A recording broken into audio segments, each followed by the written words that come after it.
Hi, this is Ram from CrossMind Studio and welcome back to the fourth chapter of animated content creation series. In previous chapter, we made one 2D layout for our scene and also used multiple shots and cameras. We made multiple scenes which we later used in the sequencer, and we basically created one entire 2D animatic within Blender with the help of grease pencil. We also added some effects with the help of modifiers. Now we have a pretty good visualization in 2D which gives us an idea of what is going on in the scene. But often it's good practice to create one 3D layout which is basically made with the help of a very basic block geometry just to visualize everything in 3D space, because that gives you a much more accurate idea, especially when you're dealing with a very large and complex scenes. So because we have already created this 2D layout, and this is the benefit of using grease pencil and making a 2D layout within Blender, because now we can use this for our visual reference and create 3D layout based on this. We can basically create one land geometry over here and skulls, and replace these 2D strokes with the 3D geometries that we will create. So it's going to be quite easier because we have a very strong reference which we made for animatic. So there are a few things I want to clarify before we proceed further, and these are really important, especially when you're dealing with large complex projects. But we won't be doing those. I just wanted to clarify in case you want to do your research about these. So the first thing is linking your assets. Now what happens is, let's say if your movie or your short film have 5 scenes or 10 scenes, so then at this stage, after your pre-production is done, you should be creating a list of assets. Let's say if you have all the layouts and all the scenes, and then after that you can basically create a list of assets from each of the scene, okay, like the most important stuff that you need. So in this scene we are only dealing with a skull geometry, and then we're dealing with a bottle geometry. So these are our main 2 assets, and other than this we have a few rocks that we would need, which will be somewhere over here, and other things are like a grass and smoke, etc., basically secondary effects. So our scene is quite simple. We only have 2 main assets, and then we have grass and rocks. Once you have your pre-production ready, you should invest some time into organizing your stuff. Let's say creating a list of assets, and what kind of folder structure you want to create for a production, and how you want to manage your files back and forth. Project management is very important, and we will discuss this in future, maybe a dedicated session towards project management. But I just want to clarify this because it's a very important thing, and I want you to start thinking about this. And I'm sure some of you who are making their first own short films, they would need it, and the process could get messy if it's not organized. So start putting your thoughts into project management a bit, and do some research about how the bigger studios now approach a larger scale project, and what kind of softwares or tools they use to organize their stuff. And nothing complex, you can come up with your ideas and organization methods as well. So this is one thing. One thing is you should start creating a list of assets and start organizing your project. Now after this, what you need is you need to understand what file linking is. Now let's say I'll just bring up a different reference over here. Now let's say this is your short film, and this is not exactly a short film, but just a commercial project I did in the past. So you have multiple scenes and multiple characters and backgrounds. We have one kind of a ship and multiple characters. So all these are layouts, okay? Even though this is simple, this is still a layout. This is a second layout, this is third layout. So these different scenes are made with the help of multiple locations, the sets, you can call them layout. So what happens is, after a production begins, all these characters will be modeled in a different file, and each of these different files will be different asset files. So basically we will have 5 different files for 5 different characters, and these characters will be basically linked to each of the scenes. The reason behind this is, let's say you have done some animation in your scene 1, scene 2, scene 3, and after that if you want to tweak few things about character, let's say if you want to change the shirt of this character or change the glasses of this character, then the file linking will help you automate that process. And basically all you would need to do is you would need to go to the main file of this character and change the color of this shirt, and all the shots will be automatically updated with the latest model. This is how the file linking works, okay? And you should study a bit more about it if you're dealing with the characters especially. It's not just about characters, also let's say if this ship, the main assets of the scene, after I have some animation on this this main ship, it would be really difficult to tweak this model and transfer all those animations in case if I didn't use the linked rig for this asset. So keep all this in mind and start your research about this.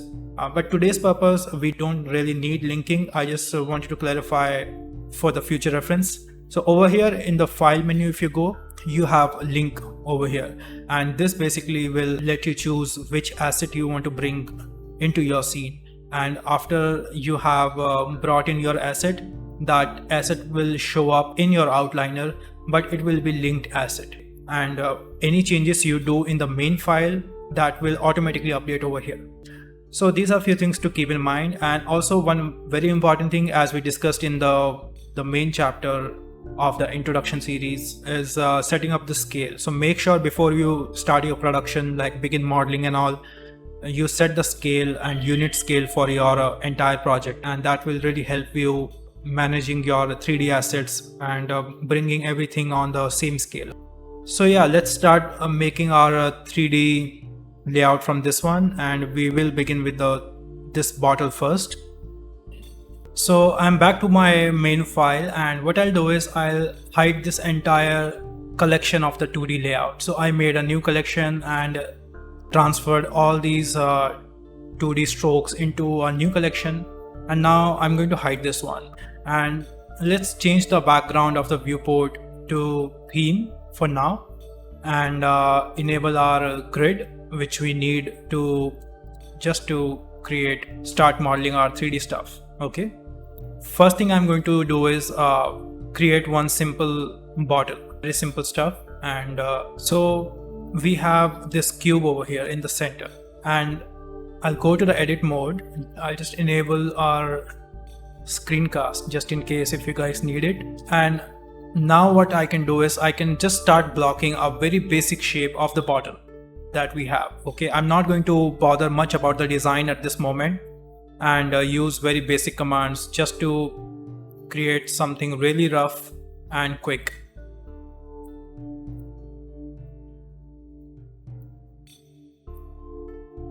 Alright, and give it one more extrusion.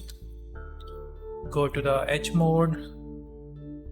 I just want something which looks like a bottle.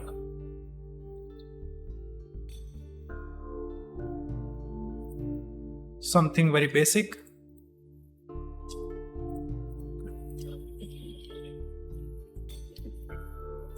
Okay, I'll try to not get carried away for the details at this moment, because we don't need any detail, and this is not our final bottle design.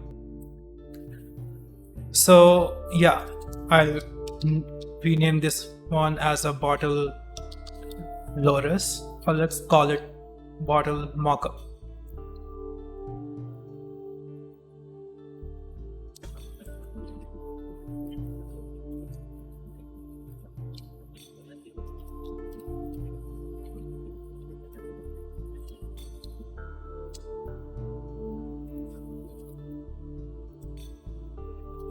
And I'll create one very basic geometry for the feathers.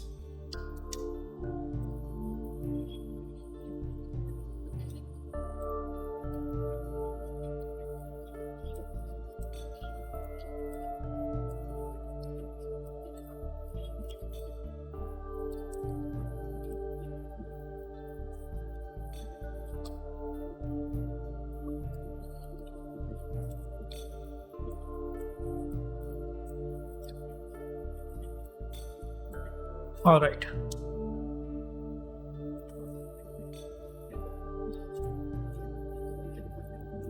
So this should be enough for now. Just a very basic feather looking thing. And I'll create a copy of this again. Something like this. and let's combine these for now. Alright, shade smooth.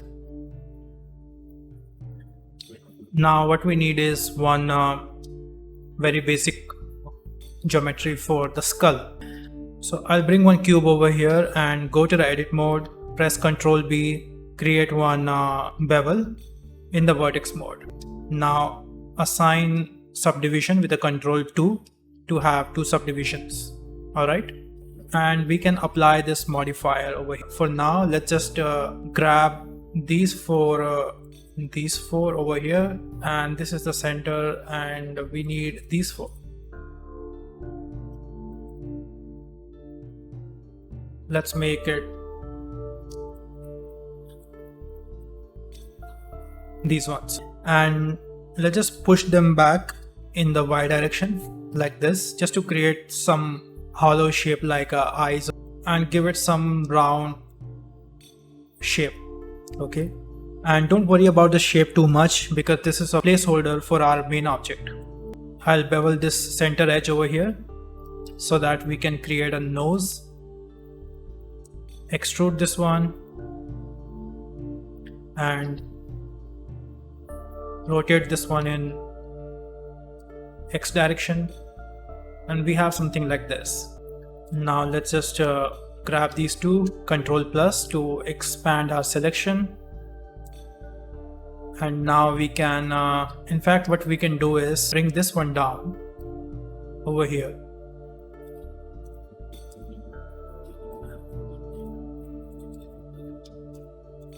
And extrude this entire shape. First we need one inset and extrude, something like this. Alright, now we can just go to the edit mode and delete half of this model. Don't worry about the topology or any of the details of this model because we just want to create a layout, and don't worry about the models much over here. So I'll apply one mirror modifier and start shaping this slightly more like a skull. Sorry about that.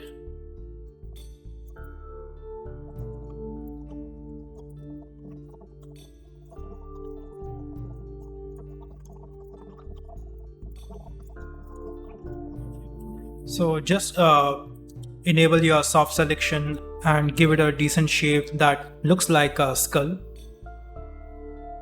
And now what I can do is in fact extrude these ones out, and to do that I'll use extrude individual so that we have some teeth. We just need this much. So yeah, we have very basic looking geometry for the skull. I'm just going to tweak it a bit more.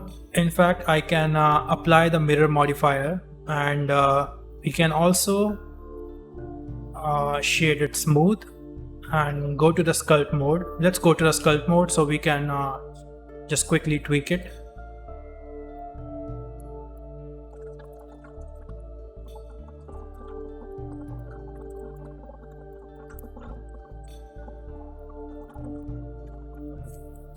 Alright, so if you are very new to the sculpting, and what I'm doing over here is just go to the sculpt mode, and now all those transformations that you do for the 3D model with the move, vertices and all, you can do those with the brushes. So I'm not going to get into the sculpting tutorial at this moment. We will do that later when we are modeling this in a high resolution.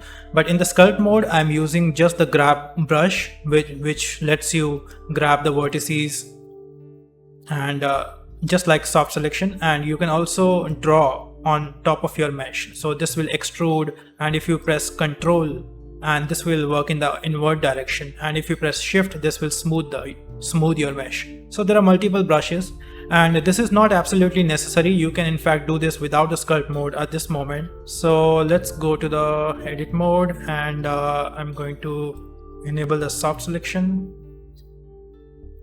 and yeah, I think more or less this looks fine for our given purpose, so I'm going to leave it as it is. So we have a skull geometry, and now what we need is a few grass strands, and that is going to be very basic. What I'll do is I'll create one plane, and in the edit mode select the edge mode and press 2 for the edge mode. Go to the front view, scale this down, and if you don't know how to do all of this, like the modeling, then I recommend that you watch the second chapter of the Introduction to Blender series. The link is in the playlist section, so you can go and watch that if you find all of this difficult. So just create a few random shapes for grass.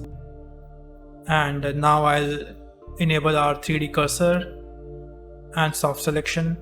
I'll start rotating this one with the soft selection, just to give it some random shape.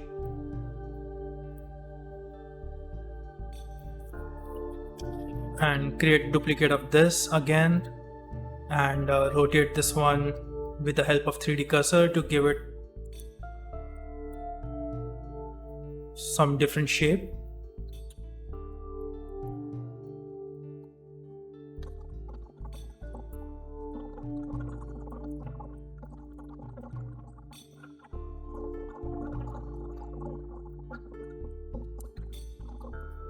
So I think this much should be enough, these variations, and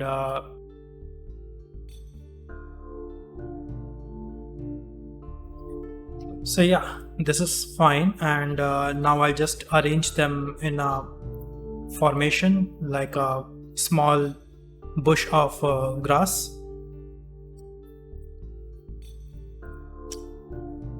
Something like this.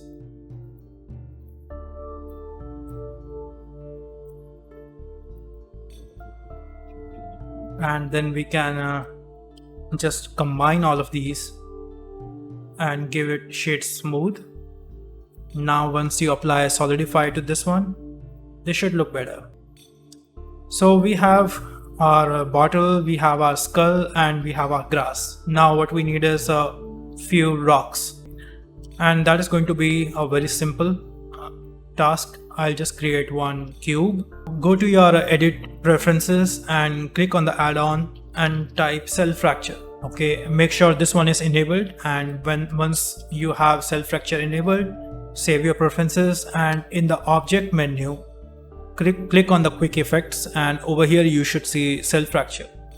And once you click OK with this, what this will do is this will create 4 different cubes by default if you don't play with the properties much. Now what this will do is basically take your geometry and create fracture out of that, and you can create very complex simulations with this. I mean, if you combine this with rigid body. So right now what we need is we need some random shapes over here. I'll just give it some thickness so that we have some more rocks and different shapes. Cell fracture, and I'll increase the source limit to 500 or something, and increase the noise. You can play around with these recursive shatter parameters, and 15 over here. Yeah, just click OK.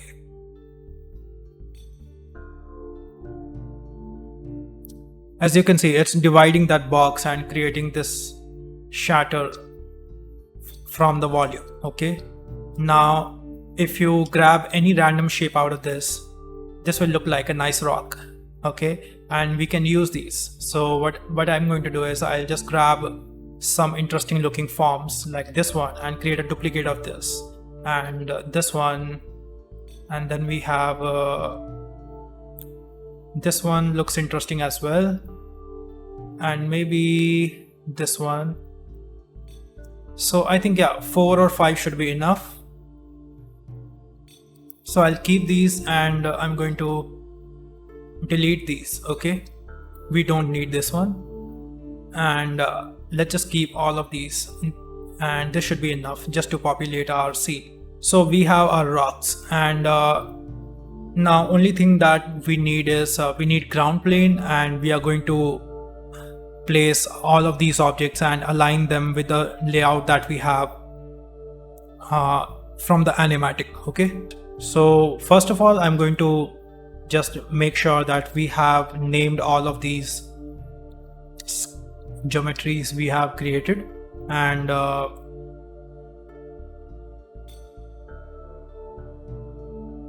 rock 5, and let's grab all of these and press M for new collection. Let's call it 3D layout assets. So over here we should see 3D layout assets, which contains all of these geometries. Okay, so far so good, and let's just enable our 2D layout for our ground modeling reference and change the viewport to white. Okay, now I'll just bring one plane over here and place it in the center. Okay, and I'll change the color of the screencast so you guys can see it against the white background. Create one very basic and chunky looking geometry for now, and we'll shape it later.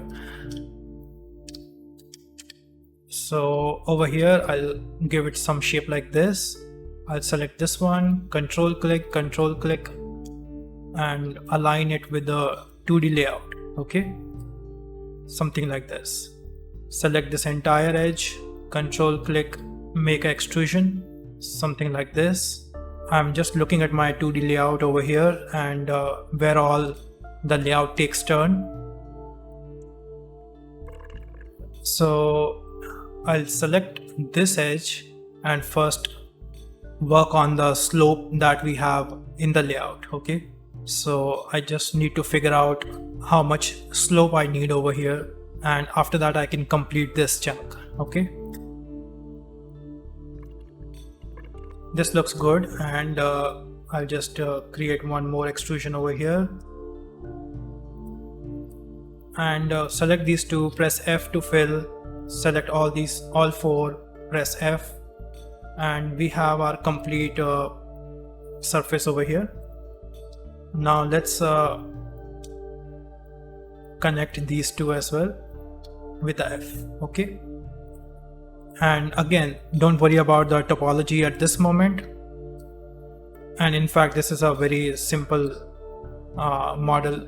So basically what I'm trying to do over here is looking at the 2D layout that we have over here. So our geometry basically needs to go down like this. Okay, we need a slope like this, and so following these contours from our 2D reference, I'm creating one 3D plane. Okay, and that's about it. That's the whole thing I'm trying to do over here. So I'll shade it smooth and go to the camera view and see what is going on. So yeah, we have our geometry over here, and I think this looks good. Okay, I'm just going to make sure that this is not actually intersecting, because we need to place a pile of the skull over here.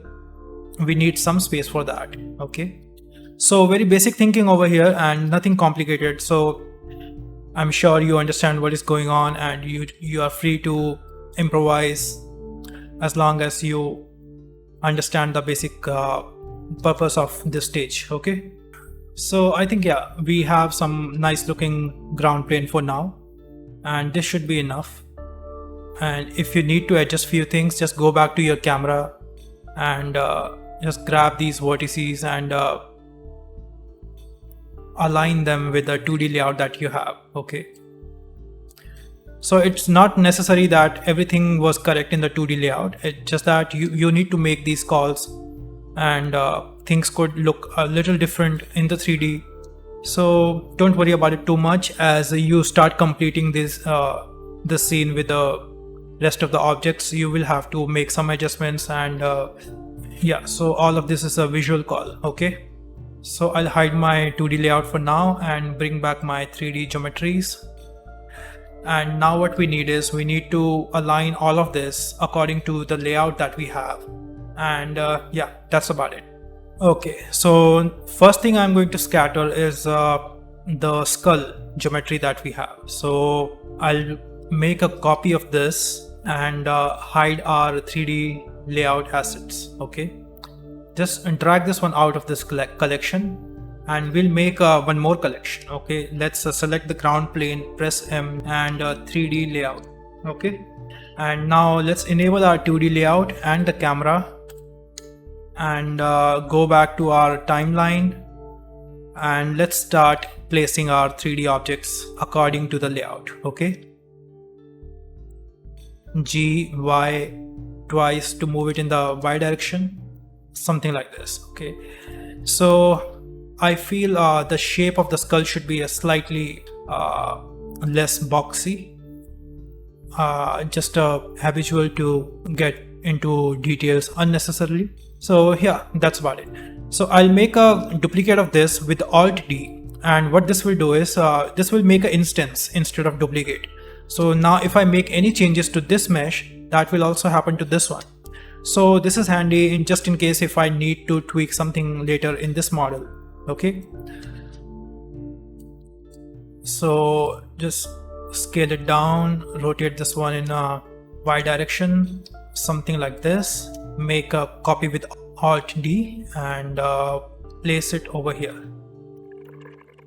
Okay, so now you see the benefits of creating a layout in the 2D, which is basically helping us with all of this 3D process as well. Okay, so I really like doing this, and this is a really handy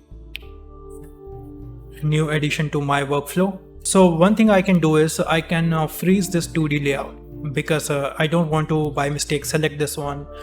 So in the 2D layout collection, just disable the selection, so you won't be able to select any of these strokes, and just focus on the geometry. Okay, Alt D, create one another copy, and right now I can see my ground plane is obstructing my vision, so I'll push it back a bit like this, and make another copy.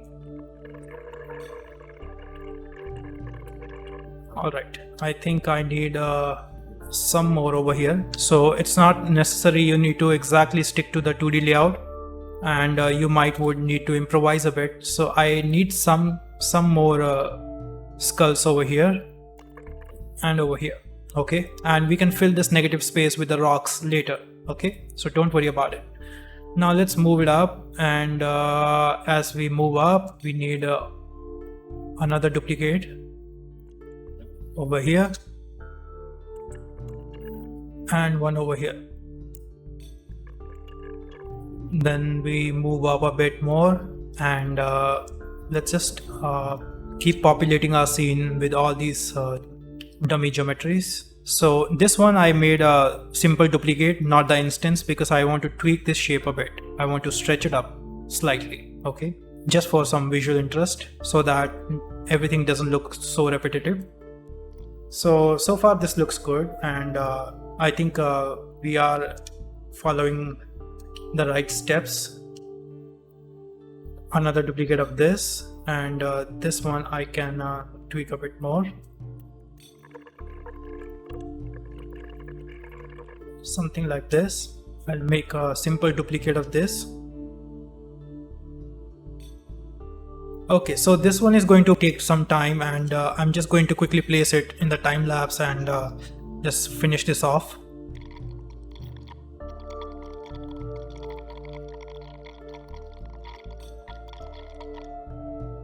Alright, so I think more or less I have populated all the skulls that are required and to match our 2D layout. So I improvised a bit, and over here you can see some of the locations I didn't exactly match, but that's okay because I found some shapes working differently in 3D, so I had to improvise a bit. So I'll just disable our 2D layout and see what is going on. So this looks good. I think this is working well, and all those negative space that you see over here, we can fill that up with the grass and the rock as well. Okay, so now what we can do is we can start scattering our rock over here. Okay, so now we are going to fill some of these negative spaces with the rock that we created in a different collection. Okay, So I'll just circle select all of these and make a duplicate of these, and press M to bring up the move to collection menu and move these to 3D layout. Okay, and I'll try to be quick about this, and I just need to roughly place these ones just to fill up some of these negative spaces. Okay, now just to bring to your knowledge, we also have some add-ons that can help you scatter object on some particular surface. And if you go to the edit menu and preferences and type scatter over here, what this does is distributes object instances on other objects.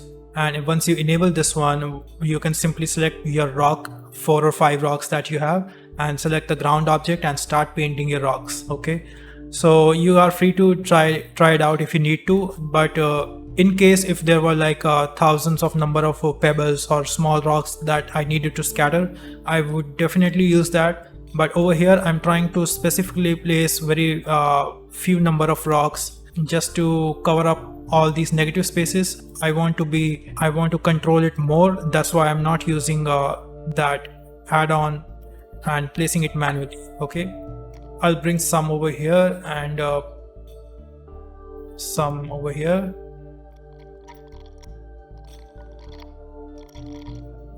And I think we need something over here.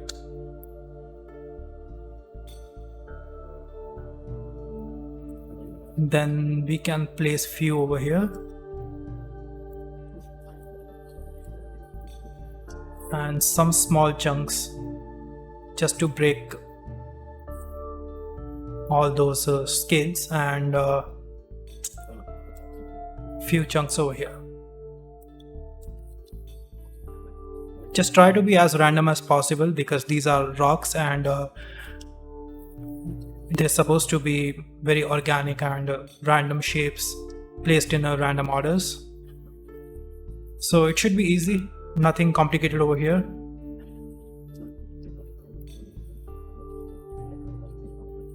So I don't like this model. I think I scaled the nose way too much, so it just disturbing my eyes. I'm going to scale it down a bit like this. Okay, cool. Alright guys, so I think we have rocks over here, and we need few more over here where our bottle platform is. And yeah, we can also extend this background all the way till the back. Okay, because we need some surface in the background as well, so that it doesn't abruptly stops over here. Okay, so that should be simple. We just need to extrude it a bit and just stretch it in the back with the extrude. This much should be enough. Okay, I also remember seeing some add-on called Physics Painter or something like that, which would basically let you paint with a physical simulation. All those surfaces would work like a rigid body, and I think it was for Blender. Pardon me if I am confusing that with a 3ds Max add-on, but I think I've seen some add-on on the Blender market that works with the physics. So if you're really working with a short deadlines or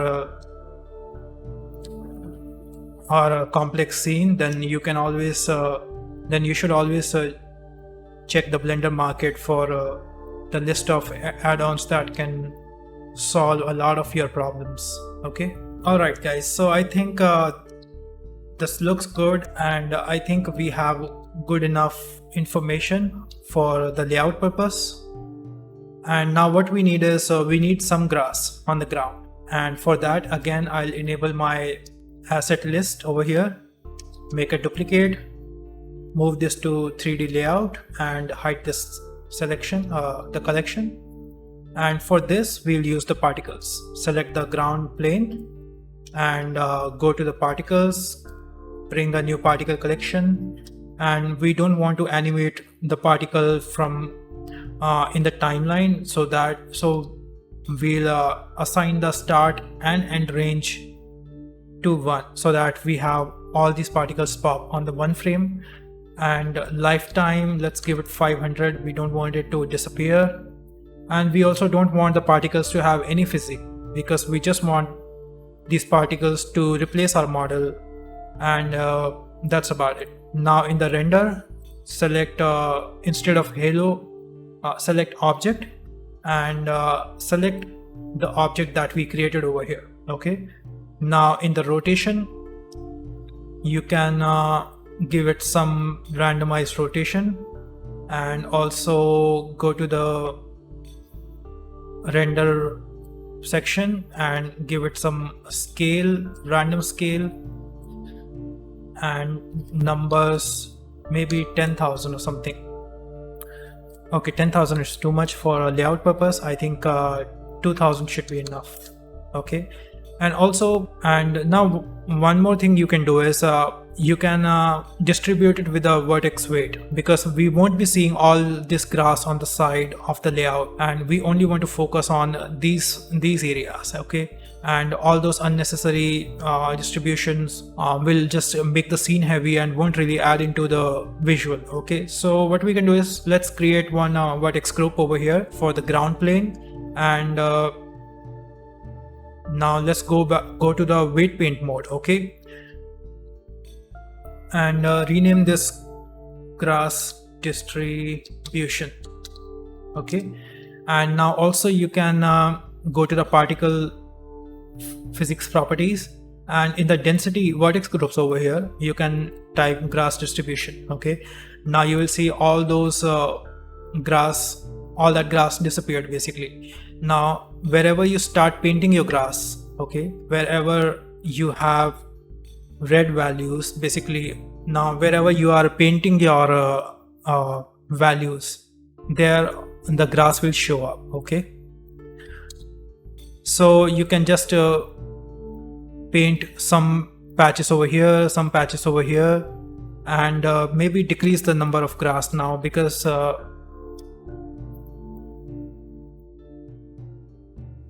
yeah, this much should be enough, and some patches over here maybe.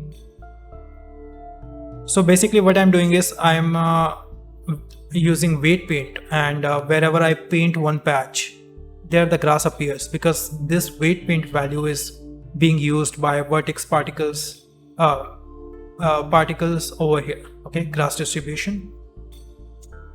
So at any point, if you are like absolutely new to Blender and you're finding all of this confusing, I strongly recommend that you watch the first series, that is Introduction to Blender, because it's very easy to get lost into this process. If you're not familiar with what is the vertex paint, what is the weight paint, you might end up wasting a lot of time. So just go back to the introduction series if you are like really new to Blender, and this is not a starting point for a beginner.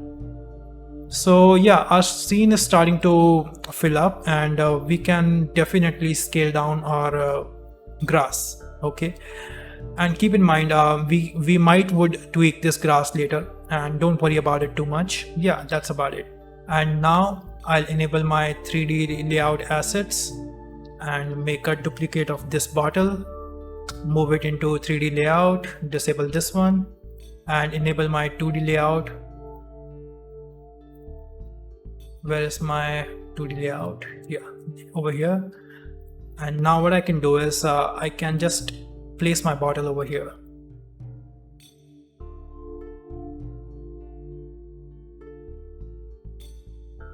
And in the background, maybe I can bring one plane. So yeah, looks much more presentable. And so now if I play my scene over here now, you should be able to see more or less our complete scenes layout. And now all we need to do is model all of these geometries assets into high resolution and replace it, and after that we can just move on to simulation and rendering our scene. Okay, so slowly we are moving forward, and I think this is the scene is starting to make sense over here.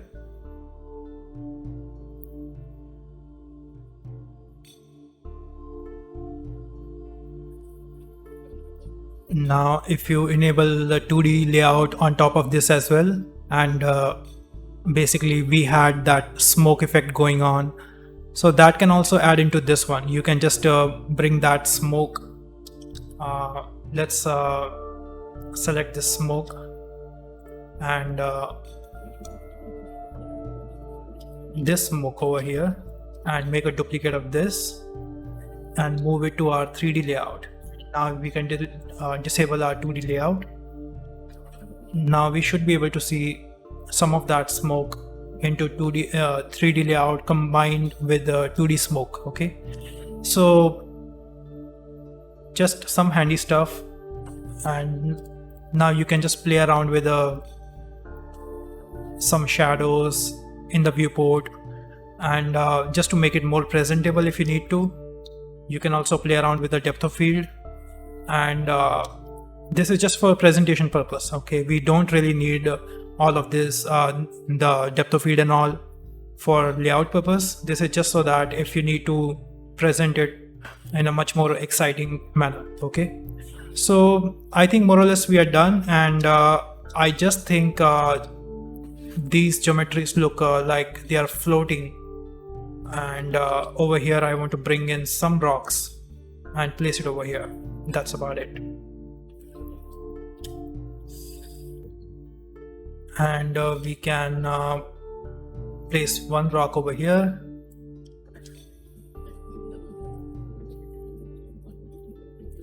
and I think I can randomize the orientation a little less, and also scale I think could be slightly smaller, 0.17 I think. Yeah,